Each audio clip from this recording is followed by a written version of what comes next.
Six Flags Discovery Kingdom is a Six Flags amusement park located north of San Francisco in Vallejo, California.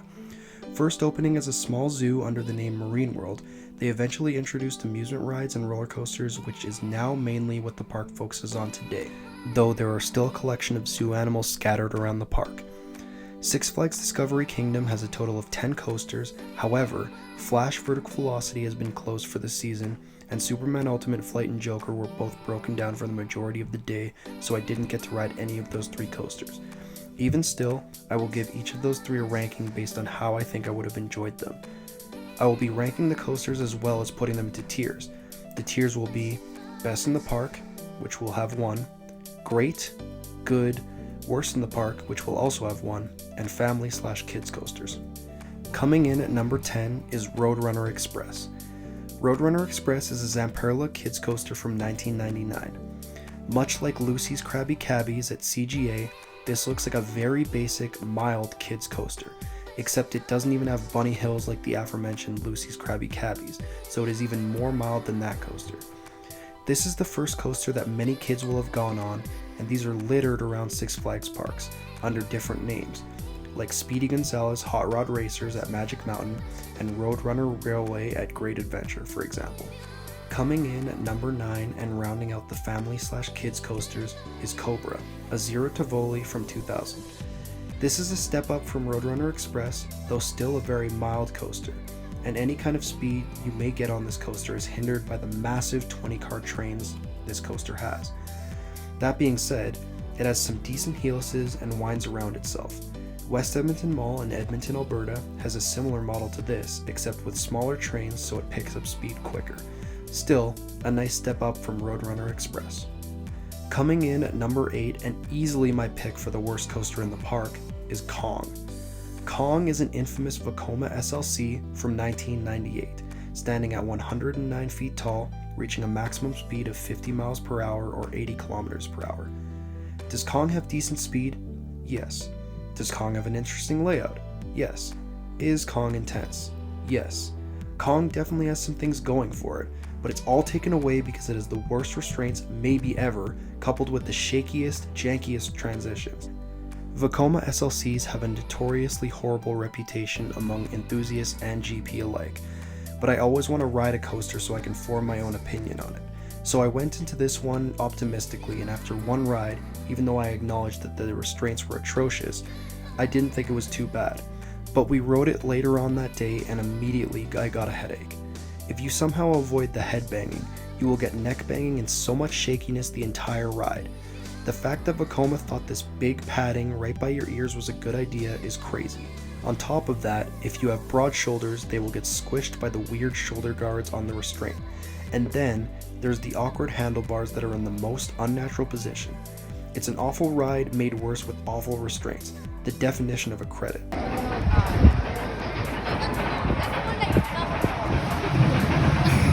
Everyone knows about this ride.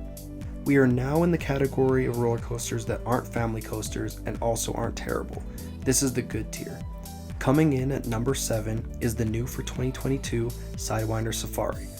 As of my trip, Sidewinder Safari was less than 2 months old, so it's a credit most enthusiasts don't have yet. So that makes me a big deal or something. I don't know.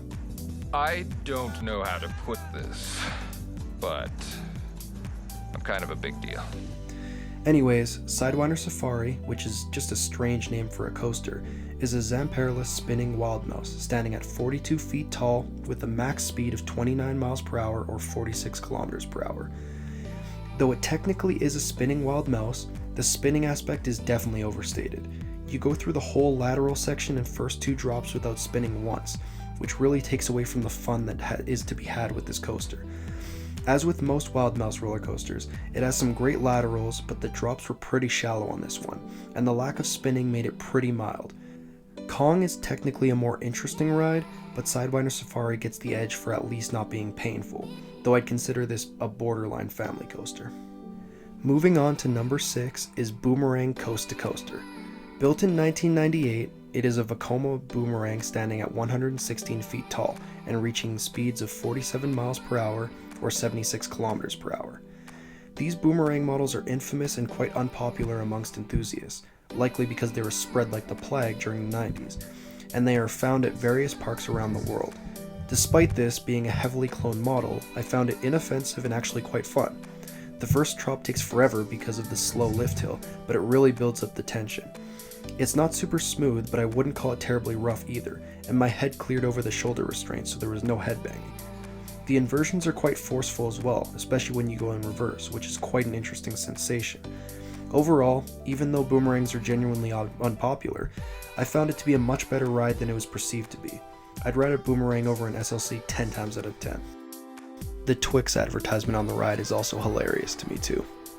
Coming in at number 5 is another model that has been heavily cloned, the S&S 40 Freespin Batman the Ride. Another unpopular clone model that I thought was pretty good. Batman the Ride is like a flat ride on a track.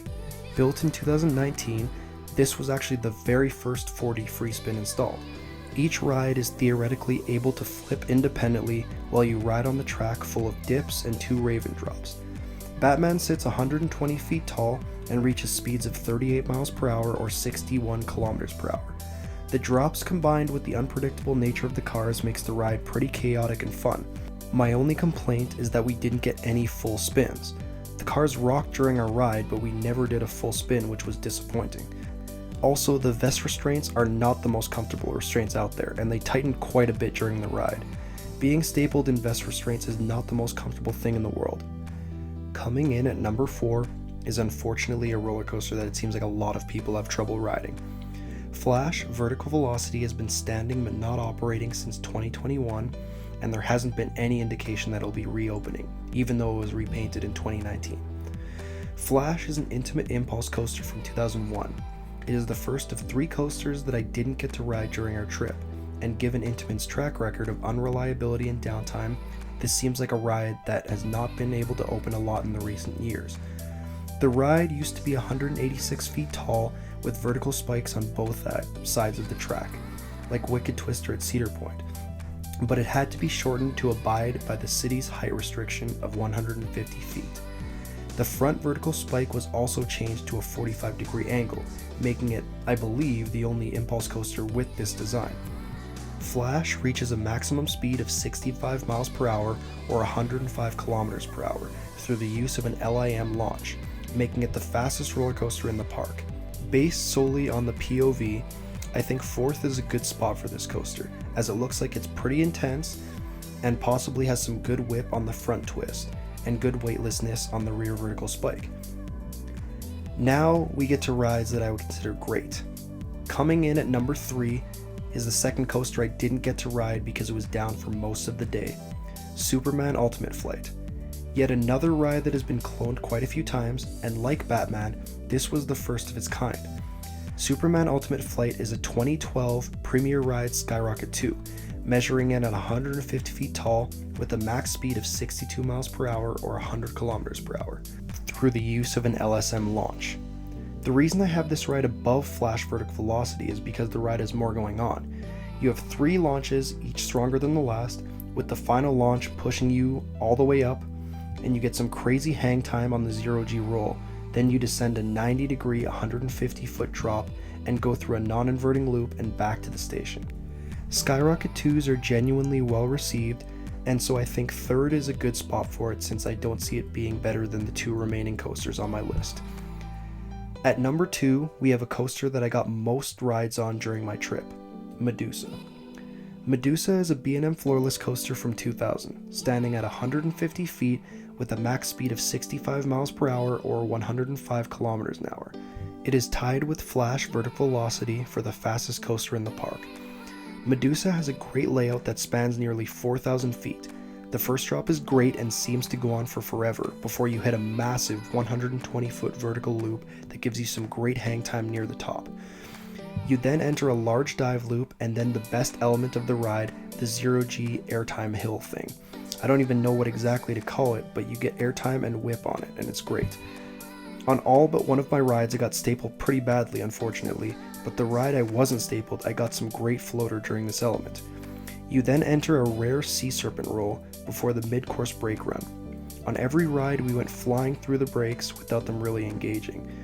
You dive down to the left, then enter a corkscrew, helix finale. Medusa is a very smooth ride, though there's a bit of a rattle if you ride at the back. Number 1 is the coaster I'm the most sad that I didn't get to ride during my trip, and that's the Joker. The Joker is a 2016 RMC hybrid conversion of the former 1999 GCI coaster Roar. It stands at 100 feet tall with a 78-degree drop and a max speed of 53 miles per hour, or 85 kilometers per hour. I know it's a cliche choice to put an RMC hybrid as the top coaster in the park, but honestly, unless you hate airtime, which seems to be universally loved, how could you not love the ride that has by far the most airtime in the park? Though this doesn't look to feature as much airtime as other RMC hybrids, and instead focuses more on inversions, there still seems to be several floater and ejector moments with even a few pops during the pre-lift section. Speaking of inversions, Joker has some great ones, including both a 0G roll and 0G stall that are so common on other RMCs. There is also an inversion called a step up under flip. I've never heard of this inversion before making this video, and it makes sense as there's only 3 other coasters in the world and only 1 in North America, being Twisted Cyclone at Six Flags Over Georgia, that has this inversion. Overall, the Joker seems to be an excellent coaster, possibly the best in Northern California, and I'm sad that I didn't get a chance to ride it that day. But it, as well as Superman Ultimate Flight, give me a legitimate reason to go and visit Six Flags Discovery Kingdom again. There is my ranking and tier list for the coasters at Six Flags Discovery Kingdom, and here is my girlfriend's list for reference. If you've been to the park, tell me what you think of it, especially if you've ridden Flash, Superman, and Joker. If you enjoyed the video, make sure to like and subscribe for more videos similar to this one. Follow me on Instagram at CanadianCoasterGP for amusement park pictures, videos, and reels, and until next time, have a great day. Peace.